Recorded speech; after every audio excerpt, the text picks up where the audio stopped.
Hey, welcome in, Whappers, to Around the World. The first time all year we do one of these. So by the end of the year, I'm sure you'll get used to what goes on. But I'm excited to broadcast what is the very first AP World History video that I've ever produced.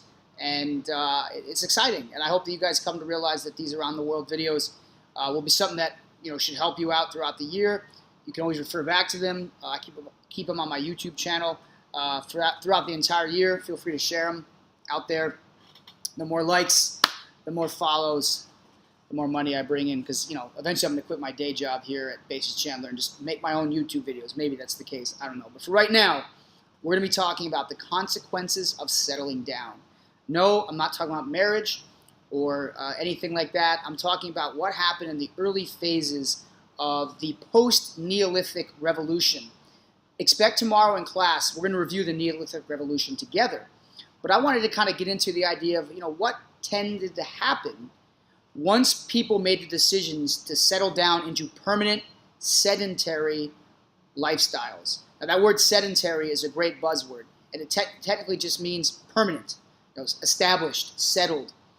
So as people began to make the decision that hunting, gathering was no longer going to be the preferred way of life, and farming was going to dominate how they lived their lives, these permanent sedentary settlements would eventually flourish into larger cities, which would then follow with larger civilizations. And probably tomorrow we'll be talking about the conversation. What is it exactly that makes a civilization, and what were some of the key civilizations to note? But like I told you guys in class today, this is a course that's predicated on the idea of connections and patterns. So what's a pattern we can take away from early humans settling down into sedentary villages and permanent residences? What's a pattern we can take away? Well, the first goes back to something we learned earlier this week about time. Time is an essential commodity. It's one of our most precious commodities we have. And so the more settled people are, the more time they have. Time to do what? Well, let's farm. Okay, time to farm. And certainly farming is going to be the trigger that causes so much of the sedentary lifestyle. But beyond farming, what else are we looking at? Well, we've got things like technology. Putting your time and effort into creating new technologies. And early on in most sedentary villages, the technology that was produced primarily went to assisting the process of farming, such as wheels and plows, and starting to make tools out of metals rather than stone. Don't take for granted, just because we have an incredible array of modern technology at our disposal, the importance of technological developments in the respective time period. To the post-Neolithic time period, tools like plows and wheels would have significantly altered the efficiency of farming, which in turn produces more food. More food in turn creates more people. So as more food is being produced thanks to these technological benefits that were the result of people being more permanently settled, population increase is a byproduct of the technological advances because more and more crops are being farmed thanks to people being more settled. So technology increase is a pattern that tends to occur when people are more permanently settled. And that is true moving into other time periods, not just certainly the post-Neolithic era time period. What else are we looking at? Well, you got more time in your hands, you're living more permanently. People began to start to stratify. That's a key word, stratify. And what stratify means is sort of rank people in tiers, social stratification. Because people were more settled, certain jobs and certain responsibilities or duties became more prominent than ever before. In the hunter-gathering era of the Neolithic Revolution, before the Neolithic Revolution, whoever could bring home the game, whoever could pick the most plants, had a very secure place in society. But as farming became more the conventional way of living, and an agricultural lifestyle became tied with the fact that there's more time, people began to carve out different jobs and different responsibilities. And as a result, certain jobs were elevated within those societies. People began to rank themselves in those tiers. So farmers was a pretty common job. So farmers weren't elevated in those societies. But people began for the first time in human history to look at certain jobs, which over time, some jobs would be elevated, such as the ability to read and write. When language eventually became a product of civilizations growing, and this was getting a little bit ahead of ourselves, but the idea of social stratification is that certain jobs and certain responsibilities are ranked higher. Think about it today in our society. We have a very socially stratified world that we live in.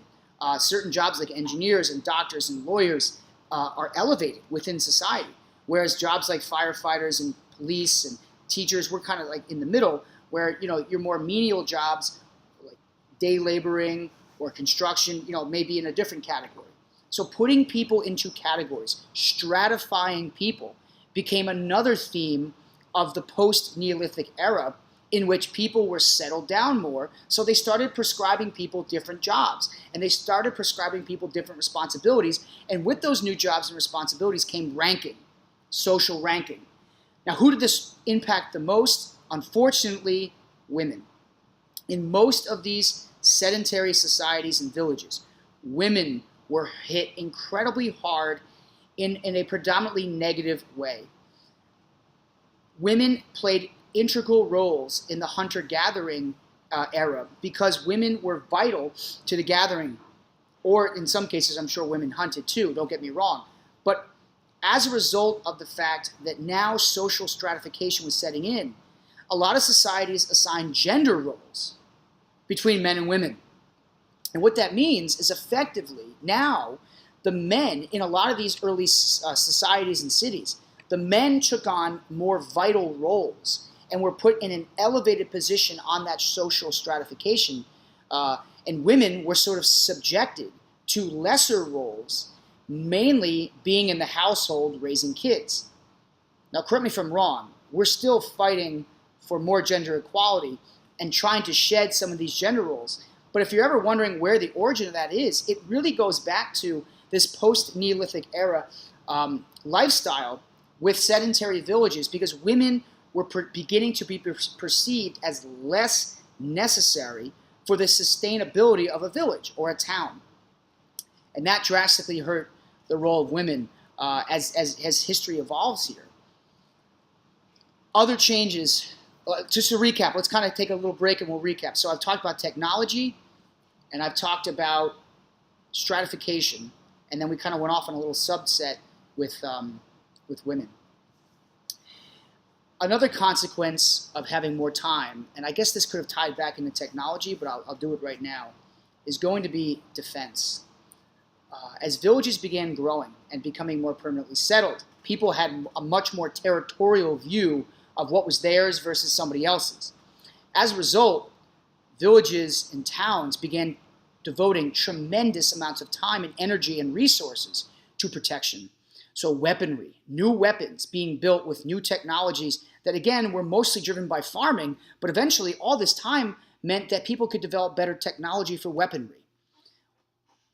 So better weapons, stronger weapons, building chariots. That, again, tied into the idea of using the farming techniques with the plow. Now there was military technology to be able to transport people and transport goods and resources much faster, much in part thanks to technological breakthroughs. Defensive walls being built up around these villages was another breakthrough in military technology. So you could tie the military technology as a product of time, having more time, back to the farming technology. Both share a very similar purpose and a very similar consequence of having more time. So again, I apologize maybe I'm jumping ahead, but if you just think about the technology, think about it in two ways. Military and technological technology breakthroughs. And again, to be a little more specific on the weapons, I guess, some of you may be interested in this, but you're talking about the weaponry that started to come around in the post-Neolithic era. You had bow and arrow, iron weapons, because iron was one of the first metals that was produced in this time period. I mentioned chariots already. But here's a question. We've got more time on our hands, so who's going to drive the chariot? Did they put it to people's backs? No, animals. Now, that's a big development, because in the pre-Neolithic era, pre-Neolithic Revolution era, animals were oftentimes the enemies of the humans. But now, as people were more settled, they began to domesticate animals for use in farming, in the household, and of course in military. There's a term for this that you need to know, and this is called pastoralism. Pastoralism. Pastoralism is the domestication of animals and incorporating animals into human societies. And this is a hallmark of the post-Neolithic Revolution era. As humans began to become more settled and with more time, energy was devoted to domesticating animals, and this came with great benefits. It came with great benefits to the military, with chariots and horseback riding, and it came with great benefits to farming, with driving the plows and helping with transporting goods and crops and whatnot. The last thing I'm going to leave you with here, and this comes back to animals, one of the very negative consequences, most of the stuff we're talking about you could imagine has good consequences. One of the most negative consequences that arise with having more time and living amongst animals under a pastoral lifestyle were diseases. Humans began to live more closely, the cities began to grow, and consequently, diseases spread quite rampantly.